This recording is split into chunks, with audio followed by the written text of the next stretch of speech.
Odema Igbo Chineke Kalabacha is Mapuliche Igbo di Sameji Mnaka neba hinu ubua na enweto onwego. A very quick one. One na nwoke Peter Obi kwuru ni abụrụ hana president of Nigeria. Ni ya atọ hapụ Nnamdi Kanu. Maka na ọba huru ito ya mkpọrọ na ọ kparịrị mmadụ. Because as a politician, ara akparị ya. If you're a politician in Nigeria, you are not a politician. Aga akparị gị.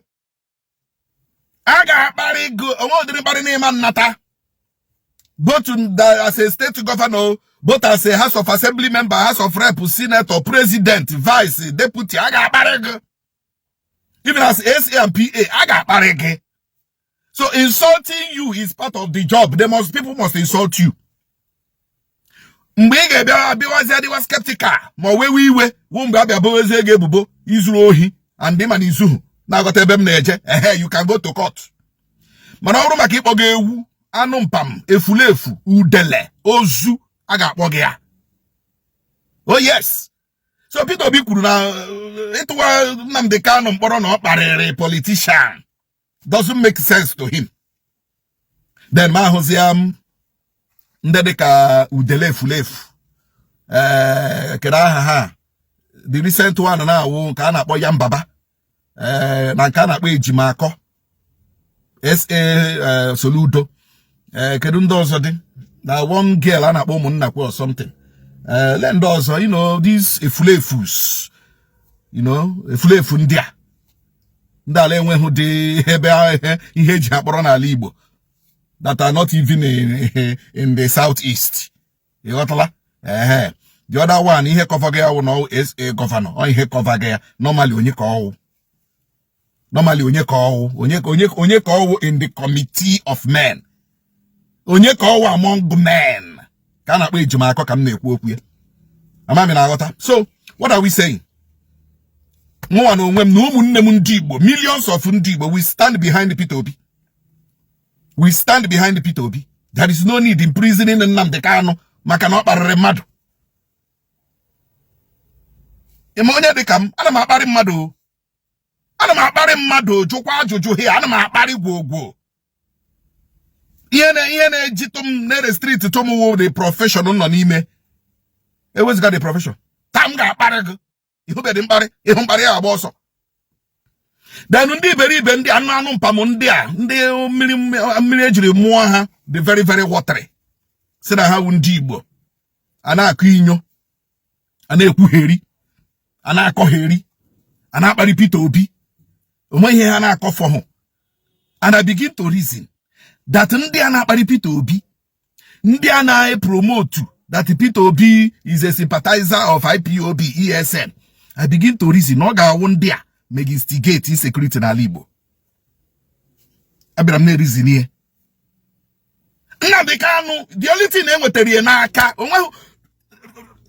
what am I even saying?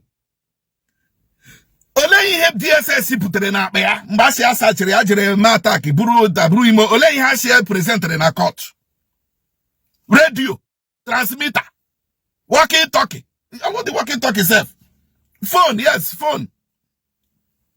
Una hụrụ egbe mba, una hụrụ bomb mba, hụrụ bullet mba, hụrụ grenade mba, una hụrụ ọbụna dị wire tap or whatever mba. Ole ihe unu hụkwara una hụdịrị acid mba, onwere ihe unu hụrụ eji arụ ngwa ọgụ mba. Nini ka unu hụrụ radio transmitter pen akwụkwọ exercise book ọgwụla ọhịa unu ji tụọ ya mkpụrụ. Let me tell our people, ma bụrụ unu na-adịghị awe, and I keep saying it, the insecurity enwere n'ala Igbo who an artificial insecurity created by politicians. It is not Nnamdi Kanu. But because Nnamdi Kanu, they hated him. Because the leaders of Igbo hated him. The governors hated him. Ha semba ka ha kpachi onya. Ejigbo nwe mmara n'Imo State a. Ama m ụdịrị ashị ndị atụrụ na court against me n'Imo State mgbe mere m arrest. So I know, at least amatum what Nnamdi Kanu is facing. Amami na agota ebe m na-eje, amatum ihe ọ na-efesi. Once they hate you, they can pack our lies. Pack all propagandas, pack all blackmail, form wire, ihe ejiri ekukpu ogu. Here we hear Ndundi na emu munne handibo. But look at what is happening in the north. The retired Army General Abubakar Rabe died in captivity in Castina. Yamwo bandits brozie butre the government of Castina State. Release is here 1 year. Onye kuroku mba. Abra bandit mba. Anything mba. But Abubakar Rabe died in captivity. He was not rescued. He died in captivity. Bandits are packaged Josie Butre Castina State government. Release is here 1 year. How transport was here. When government timere mba. Bandits are Hadrala. Yes. Mana because of Igbo. I keep saying this. Igbo unu na-emo unu. Ndi Igbo unu na-emo unu. Castina State government may be the bandits, you know. But they will not go there. Sokoto, Bronu, all of them Zamfara, they know. All these bandits in the mention Wayne Festival. If you don't want to know, now they may have a Kurunos or bowl out on it better. I'm on the tank of this and that. Hang about break until the ano channels ever. Omega Peche, Cheripe, move before then I got Agafe. Ibonu nemo unu. Ihunundugu. Ha ka ndị ndu ala Igbo ihe mara. Ndị ndu ndugwu ka ndị ndu ala Igbo ihe mara. Gedi ihe dị njọ n'ihe Peter Obi kwuru. Na ya release nwanne anyị nwoke Nnamdi Kanu. Na ọba hụrụ ịtụ ya mkpọrọ na ọ kparịrị mmadụ. Insult oivome na radio Biafra. Insult a imegokwe Nnamdi Kanu insult karịa ka nke Nnamdi Kanu meruo. Onwebe ihe na-akpọbe Nnamdi Kanu. Onwebe ihe ndị a na-akpọbe Nnamdi Kanu. Ọ dị efulefus. Enwere n'ala Igbo ndị iberibe. Ndị mmiri mmụọ mmiri nwe ejiri kpọọ ha dị watery. Mmiri nwe ejiri kpọọ unu ọ dị watery. Enwe ezigbo nutrient na. Whether una like am or not. If you Nnamdi Kanu, nwanne ọ ya pụta na ndụ. Mark Yarim today's date. Mark Yarim today's date. Mwa buchi no nsoba no nsonko ekwu oye. Ima Nnamdi Kanu ọ ya pụta na ndụ. Mgbaleni ihe prophet keda hia. Ke prophet ya na-emekari prediction on the governor na ndị ha.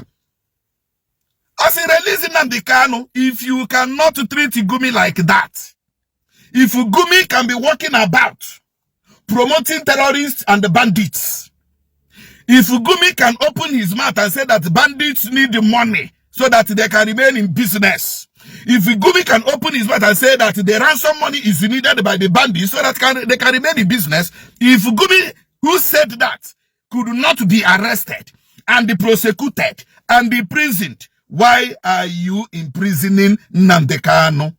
Here we hear prophetic joke. Anamagwandi Igbo. Unu chenu unu first class citizen oboda ashi. Unu chenu unu third class citizen oboda ashi. Unu chenu unu fourth class citizen oboda ashi. Ndị Igbo, anyị enweghị the class. We don't have any class in Nigeria. Zuzuwen. Ndị hụrụ ihe ọnọ na-etichi anyị. Zuzuwen ndị beribe ndị efulefu. Udele ha na ndị otu ha. Zuzuwen. They will use you, they will dump you. You will serve them. You will return back in shame. It is happening to many of our political brothers. Many former governors, former this, former that.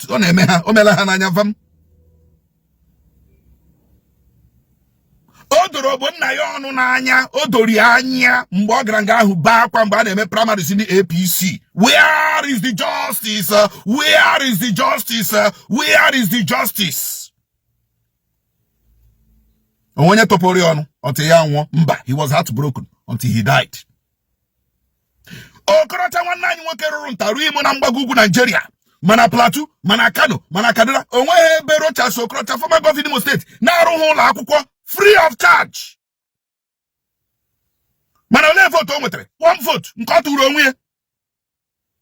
Ofu buru vote ka o nwetere, mgbe ọ tụrụ onwe ya, but o mere ntamu ime rokoto na mgbago ugwu Nigeria, na-asụ ezigbo Hausa.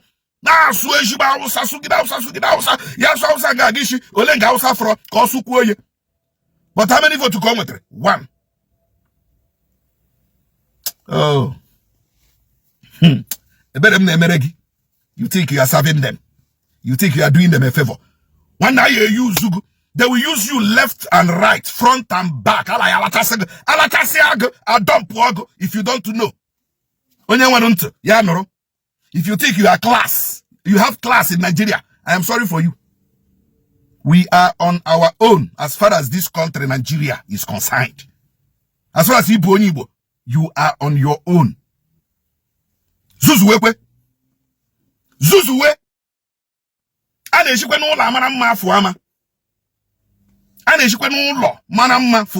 It's better you come home. Meji ala nnaga, meji ala Igbo. You think you are doing them a favor, they are doing you a favor. Higher lie front and back, lie everywhere. Let us say don't pussy again. Bah anye fogo, you got a be Naija. Onye nwere ntị ya nụrụ. Ikuchakwa am.